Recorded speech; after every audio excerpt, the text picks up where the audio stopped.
ഞങ്ങളുടെ കാഴ്ചപ്പാട് മോദി സർക്കാർ എന്ന് പറയുന്നതിനെ നയിക്കുന്നത് RSS ആണ്. അത് കൽപ്പിക്കാത്ത ഒന്നുമില്ല സർക്കാരിന്. RSS എന്ന് പറയുന്നത് ഔട്ട് ആൻഡ് ഔട്ട് ഫാസിസ്റ്റാണ്. ഹിറ്റ്ലർ ഫാസിസത്തെ എന്നും പിന്താങ്ങി പോകുന്ന ആളുകളാണ് അതിൻ്റെ ആദ്യത്തെ വഴികാട്ടികൾ. കോൾവക്കറും കൂട്ടരും അല്ലാതെ തന്നെയാണ്. അവർ പറയുന്നുണ്ട്, വംശാഭിമാനം ഉത്തുംഗാവസ്ഥയിലേക്ക് എത്തിയ ജർമ്മനിയാണ് മാതൃകാസ്ഥിതി എന്ന് പറഞ്ഞുകൊണ്ട് ജർമ്മനിയിലേക്ക് നോക്കുമെന്നാണ് പറഞ്ഞത്. ജർമ്മൻ ഫാസിസത്തെ പരിപൂർണമായും പുകഴ്ത്തിയ RSS ആ ഫാസിസ്റ്റ് രാഷ്ട്രീയത്തിൻ്റെ പാഠം പഠിക്കുവാൻ വേണ്ടി RSS സ്ഥാപകൻ ആരെ പറഞ്ഞയച്ചു? സ്വന്തം അനുയായികളുടെ ഏറ്റവും പ്രമുഖനെ പറഞ്ഞയച്ചു. അത് ഡോക്ടർ മുഞ്ചെ എന്നാ പേര്. ഡോക്ടർ മുഞ്ചയെ ഇറ്റലിയിലേക്ക് പറഞ്ഞയച്ച് മുസോളിനിയെ കണ്ട് എന്താണ് ഫാസിസ്റ്റ് രാഷ്ട്രീയം എന്ന് പഠിച്ച് അവിടെ താമസിച്ച് റിപ്പോർട്ട് ഇവിടെ കൊണ്ടുവന്ന് ആ റിപ്പോർട്ടിലെ ഓരോ വരിയും നോക്കി അതുപ്രകാരം ഉണ്ടാക്കിയത് RSS പൂർണ്ണമായും ഫാസിസ്റ്റാണ്. ആ ഫാസിസ്റ്റ് RSSൻ്റെ വഴിയെ നയിക്കപ്പെടുന്ന ഒരു ഗവൺമെൻറ്റാണ് മോദി ഗവൺമെൻറ്. ആ ഗവൺമെൻറ്റിനെ ഞങ്ങൾ ഫാസിസ്റ്റായി കാണുന്നു. CPM-നും അത് തിരുത്തേണ്ടി വരും.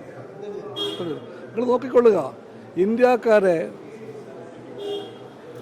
അമേരിക്കയിലെ ട്രംപ് കൈച്ചങ്ങലയും കാഴ്ചങ്ങലയുമായി പറഞ്ഞയക്കുന്നു സൈനിക വിമാനത്തിൽ.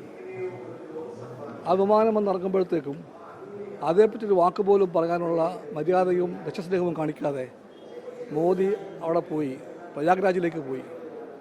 തണുപ്പുള്ള ദിവസം മുങ്ങിക്കുളിക്കാൻ വേണ്ടി പോയി. എന്തിനാ? പിറ്റേന്ന് ഡൽഹിയിലെ വോട്ടാണ്. രാഷ്ട്രീയത്തിന് വേണ്ടി മതത്തെ, വിശ്വാസങ്ങളെ എല്ലാം ഉപയോഗപ്പെടുത്തേണ്ട വഴി എന്താണെന്ന് ഫാസിസ്റ്റ് രാഷ്ട്രീയം പഠിപ്പിച്ച പാഠങ്ങൾ പ്രാവർത്തികമാക്കുന്നുണ്ട് ഈ BJP ഗവൺമെൻറ്. ആ BJPയെ ഞങ്ങൾ ഫാസിസ്റ്റായി കാണുന്നു. ഞാൻ വീണ്ടും പറയാം, അങ്ങനെയുള്ള ഒരു പാർട്ടിയെ ഫാസിസ്റ്റ് അല്ല എന്ന് പറയാൻ കാണിക്കുന്ന വ്യഗ്രത, എൻ്റെ വിശ്വാസം CPM സഹാക്കൾക്ക് നാളെ തിരുത്തേണ്ടി വരുമെന്നാണ്. അതിൻ്റെ സാമ്പത്തിക നയങ്ങൾ, അതിൻ്റെ ആശയ നയങ്ങൾ എല്ലാം നോക്കിയാൽ കാണാം. ഫാസിസത്തിന് രണ്ടടിത്തറയുണ്ട്. ഒന്നതിൻ്റെ സാമൂഹിക കാഴ്ചപ്പാടാണ്, അത് വംശമതത്വപരമാണ്. ഹിറ്റ്ലർ പറഞ്ഞത് ആര്യൻ ചോരയുടെ മഹത്വമാണ്. ഇവിടെ BJPയുടെ വാദം ചാതുർവർണ്ണ മഹത്വമാണ്. രണ്ടും വംശമഹിമയുടെ രാഷ്ട്രീയം പറയുന്നു, ആശയം പറയുന്നു. പിന്നെ അന്ധമായ കോർപ്പറേറ്റ് വിധേയത്വമാണ്, വൻകിട ചൂഷകരുമായുള്ള ബന്ധമാണ്, ചങ്ങാത്തവും വിധേയത്വവുമാണ് ഫാസിസത്തിൻ്റെ സാമ്പത്തിക അടിത്തറ.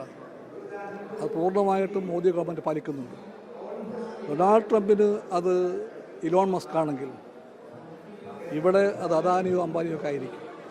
നെതന്യാഹുവുമുണ്ട് കേട്ടോ. പലസ്തീൻകാരെ കൊന്നൊടുക്കുന്ന ചോരക്കുതിയലായ നെതന്യാഹുവിനുമുണ്ട് ഇതുപോലെ കോർപ്പറേറ്റ് ചങ്ങാതിമാർ. ആ ചങ്ങാത്തത്തിൻ്റെ രാഷ്ട്രീയം, സാമ്പത്തികം, ആശയം ഇതെല്ലാമാണ് ഫാസിസ്റ്റ് മൗലിക രാഷ്ട്രീയം. അത് മോദി ഗവൺമെൻറ്റിനുണ്ട്. അതുകൊണ്ട് ആ ഗവൺമെൻറ്റിനെ ഞങ്ങൾ ഫാസിസ്റ്റുകളെന്ന് പറയാൻ തയ്യാറില്ല.